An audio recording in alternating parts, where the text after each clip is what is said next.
Sam Seder on the Majority Report. Emma Vigeland out today. It is always a pleasure to welcome back to the program Ari Berman.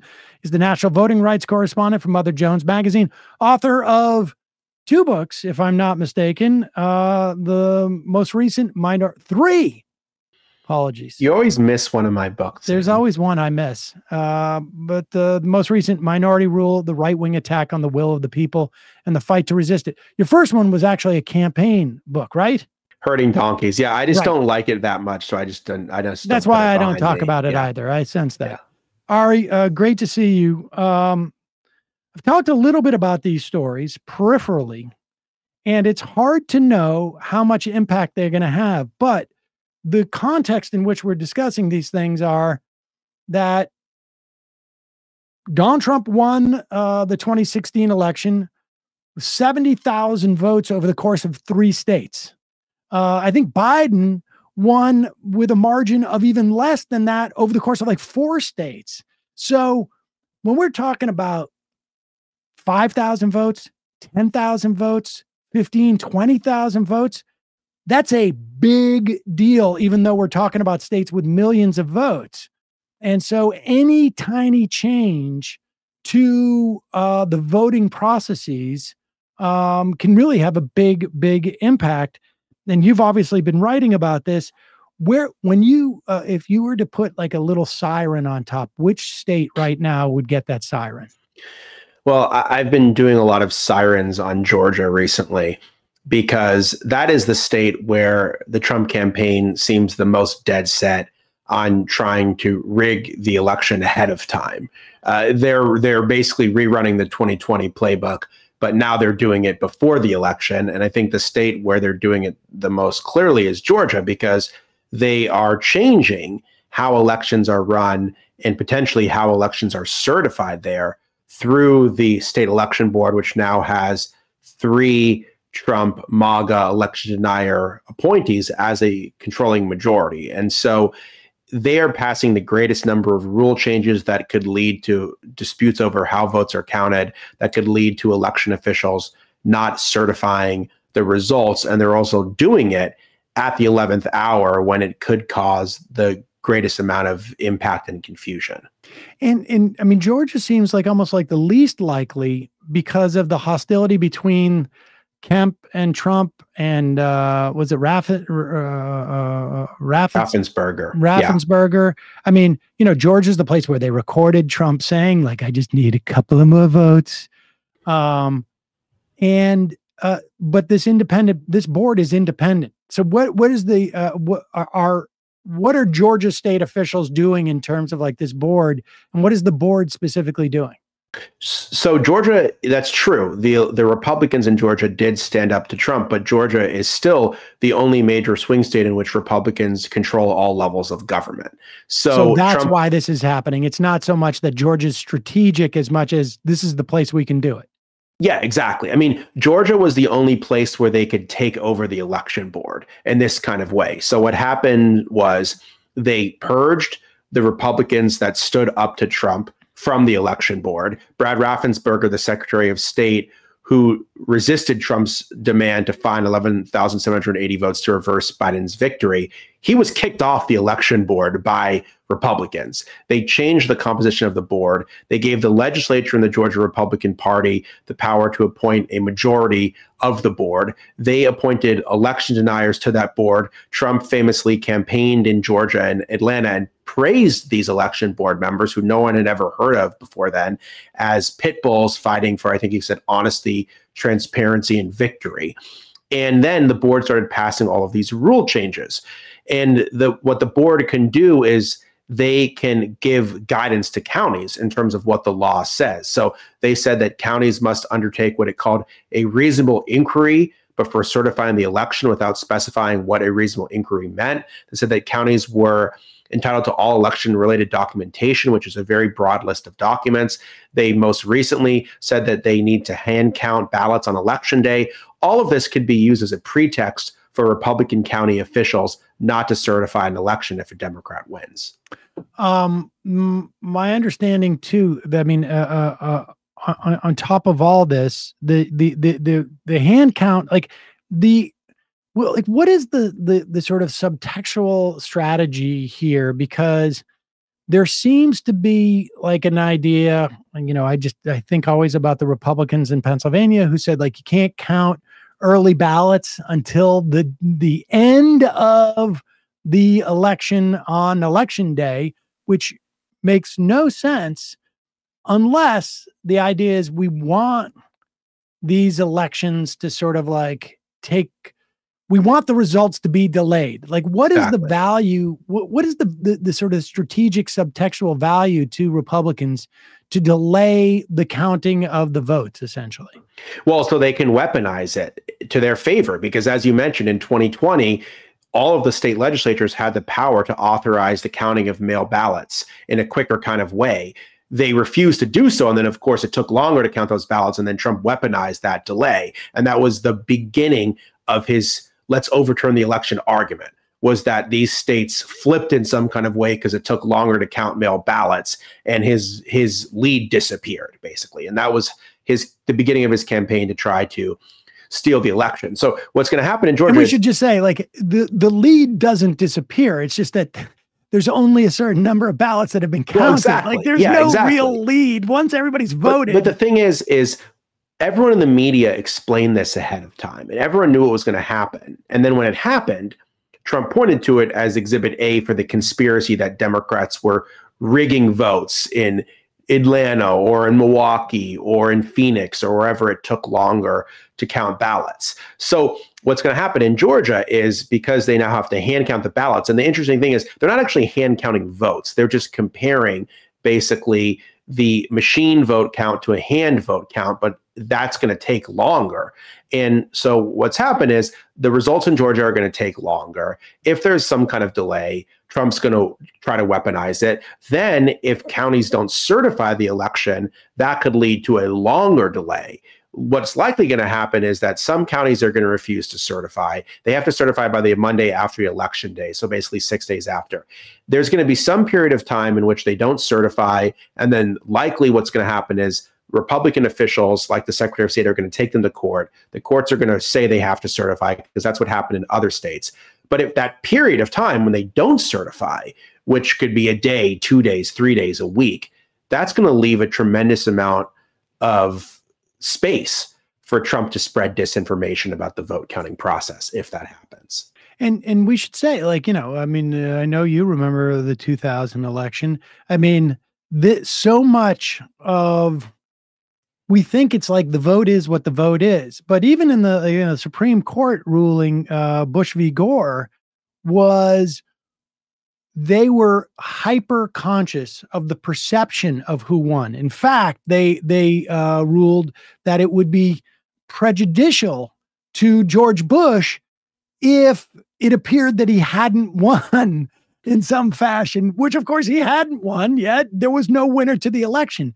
But like, this concept is out there, and it makes a big difference in the way that elections go. Yeah, exactly. I mean, the fact that, well, first the media called Florida for Bush, so it felt like, and then it shifted, but it felt like the whole time the presumption was that Bush had won the state, even though there was never a period of time in which all votes are counted. And that remains a common misperception in Florida. What the Supreme Court did is the U.S. Supreme Court stopped the Florida Supreme Court from ordering a full recount of ballots. So there was never a full recount of ballots that eventually, I think, would have showed Al Gore won the state of Florida, but never got to that. And so that really is my concern here, is that everyone thinks that we won't relive 2020 again. And hopefully we don't relive 2020 again. But Trump was trying to overturn the votes in a number of states, at least 3 states he was trying to overturn the results in. And he had to overturn 45,000 votes after the votes were counted. What if it's only 1 state? What if the votes aren't fully counted because counties refuse to certify? That's a different kind of situation. Then it might become more like Bush v. Gore in 2000 than Trump trying to throw out tens of thousands or potentially millions of votes in 2020. And I know everybody's contemplating, like, what is this going to do to the Majority Report live show election coverage? But that's, we should say, is secondary. If we leave there and we don't have a winner, that's just the case. I mean, we have to deal with it. But is there a room, or are there people, I should say, who are sitting around? Maybe they're getting in contact with Steve Bannon sitting in a prison somewhere. But are they saying, like, okay, we have the ability to stall in Georgia. We've got some things going on in North Carolina. We might be able to mess with Wisconsin. We'll talk about these specifically. And so here's the plan.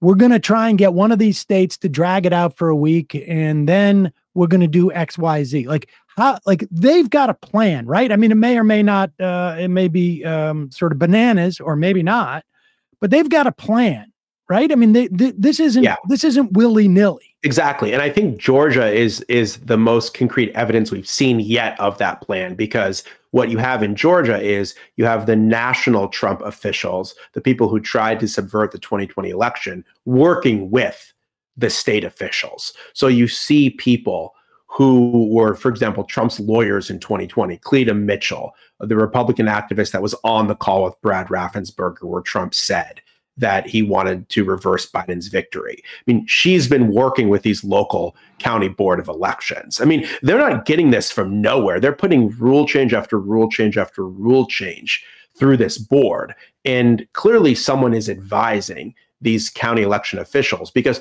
the three members of the board themselves, they have no election related experience. They haven't worked on county election boards.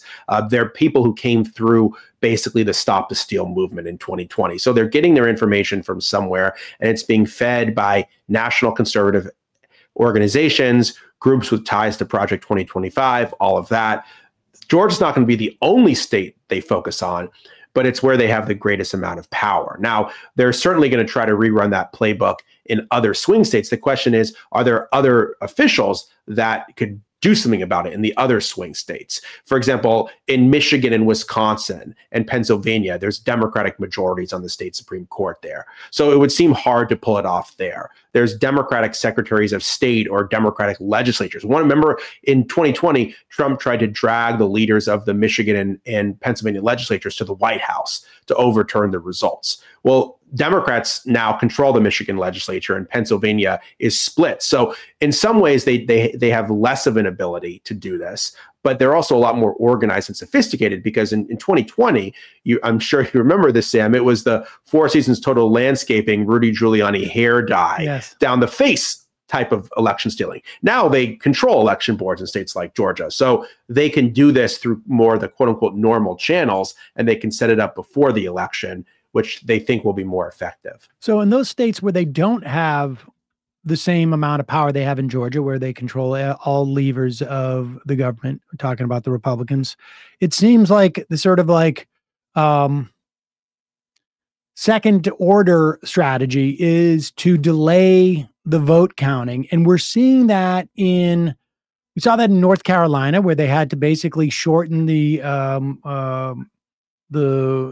early voting period because RFK, and let's be clear here, RFK is not sitting there saying, okay, how can I slow the roll? Like, what's the strategy for me to slow the roll to help Donald Trump?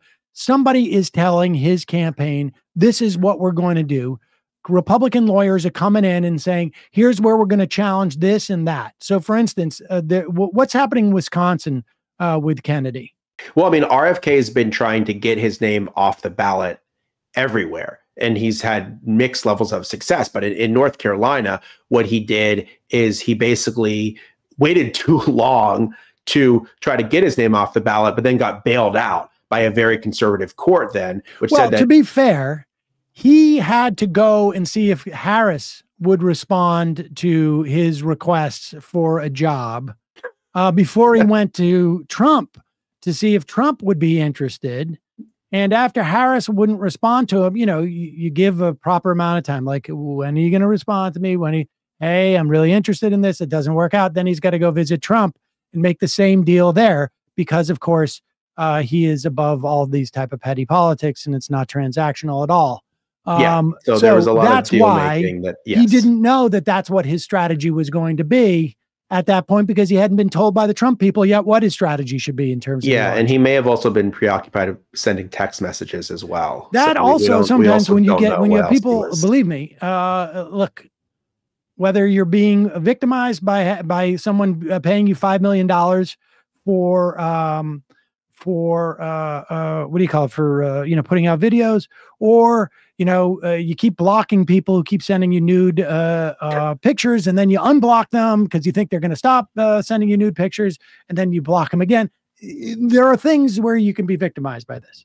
Yeah. So basically, because of this one guy, they had to reprint all the mail ballots in North Carolina to send out, which delayed mail voting. Now he's doing the same thing in Wisconsin. They're going to decide, the Wisconsin Supreme Court's going to decide whether his name appears on the ballot. This is a really, really big deal, though, whether he's on the ballot or not, because remember, in 2020, a lot of the third-party candidates were not on the ballot in places like Wisconsin. In 2016, they were. And there were a lot of factors over why Clinton won the election. But if you look at states like Wisconsin, the vote for Jill Stein was bigger than the margin of victory. And why she lost that election. Yeah, exactly. Why she lost that election. And again, I'm not saying that she lost because of the third party candidates, but it definitely played a role in terms of her losing.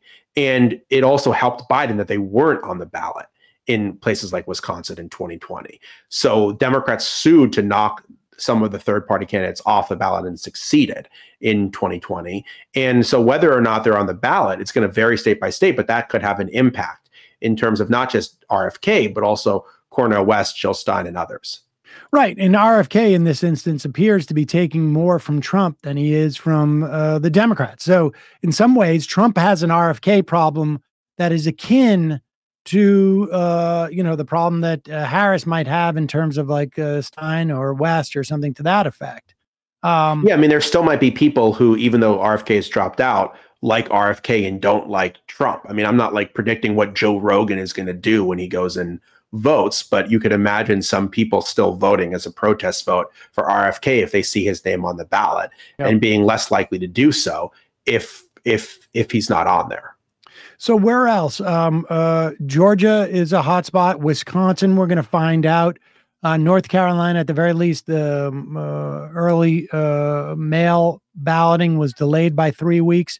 Where is there another state that you are on your map there that you're concerned about? Well, I'm just concerned about the general level of election denialism writ large. I mean, if you look at all of these swing states, Republicans have taken over county election offices in all of these places. So even if the law hasn't changed, the composition of the election boards in different places has changed. And so I think we have to be prepared for them not to certify in some cases and to delay the vote count and try to look being weaponized. There also remains more litigation that could come before the Supreme Court. So there was a case in Mississippi yesterday challenging how Mississippi counts ballots, mail ballots that are postmarked by Election Day but counted after. That's only in Mississippi, but it drew a terrible panel of judges on the Fifth Circuit, which is the most conservative court in the country.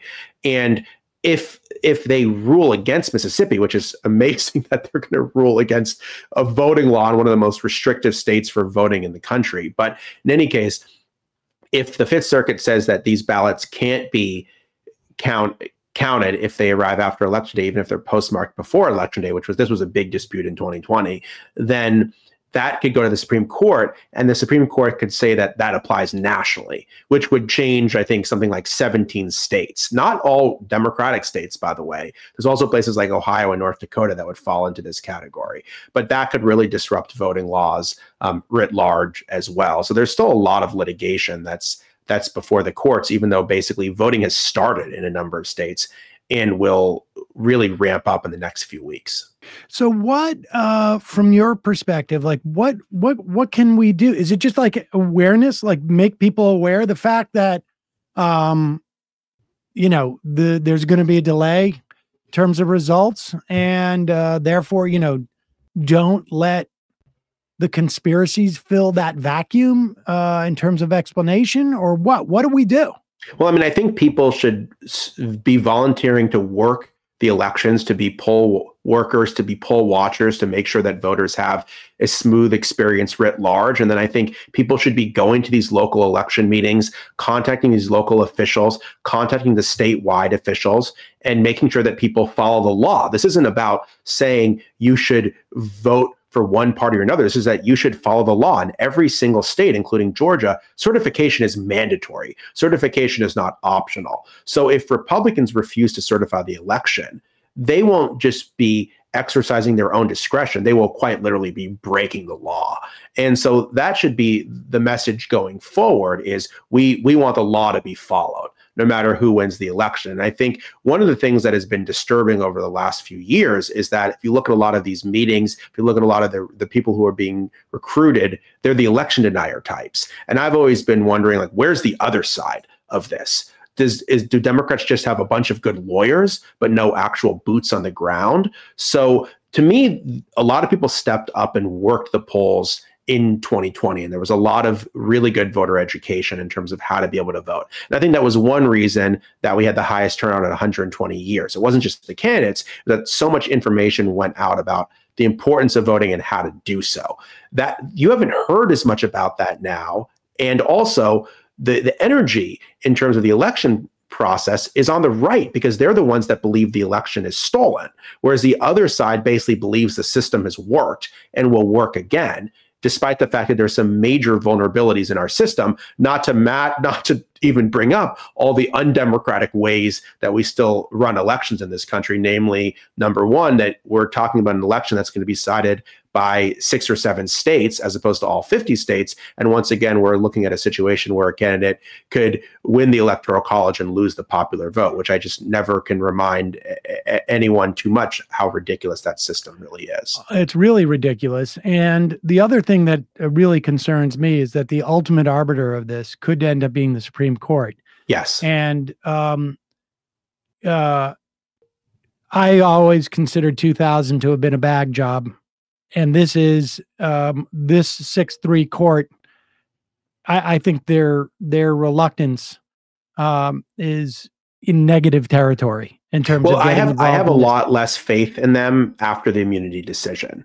It's clear that in 2020 there was no support for throwing out 10 million votes, which is what the Trump campaign asked them to do. They told them to throw out 10 million votes in 5 states for Biden. All undocumented. That was too much. Aliens. Right. But after the immunity decision, you really have to wonder how far they're willing to go if they basically say the president is a king. And again, I think if it's that, and John kind of Roberts thing, was sort of instrumental in that. The so-called moderate on the court. So if you're saying, okay, are they going to throw out tens of millions of votes? No. But if it's a Bush v. Gore situation, if it's maybe there's the legitimate, I want to put it legitimate in quotes, but there's a dispute over ballots, that it goes beyond just refusing to certify the election. There's some kind of dispute over it. And it's one state and it's a few thousand votes. Then I think we have to be a lot less certain that the courts are going to do this. Also, there's 230 other judges that Trump appointed to the federal courts. They could also screw this process up along the way too. You could get a crazy opinion by a lower court judge. You could get a crazy opinion by a appeals court judge.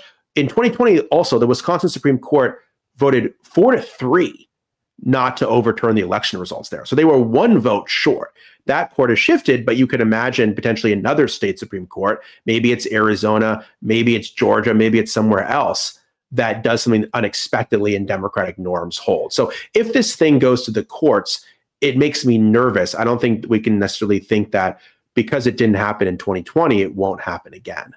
And I think the other thing, and I want to get your take on this lastly, haven't we had now multiple instances of the court saying in one instance, like, for instance, I think it was in Alabama, we're 9 months out from the election. We can't change anything right now because that we're just too close to an election, which, okay, all right. I mean, even though we're talking about something that like is sort of cuts to the heart of the Voting Rights Act, but then they turn around and, well, if we're 60 days out, there's plenty of time. I mean, am I making that up? No, I mean, there was dynamic? there was a whole series of decisions by the Supreme Court that said that you couldn't change election laws too close to an election. Now, what this did in practice was it always blocked courts from striking down bad election laws. Then they get a case from Arizona saying that we need to reinstall proof of citizenship for voter registration.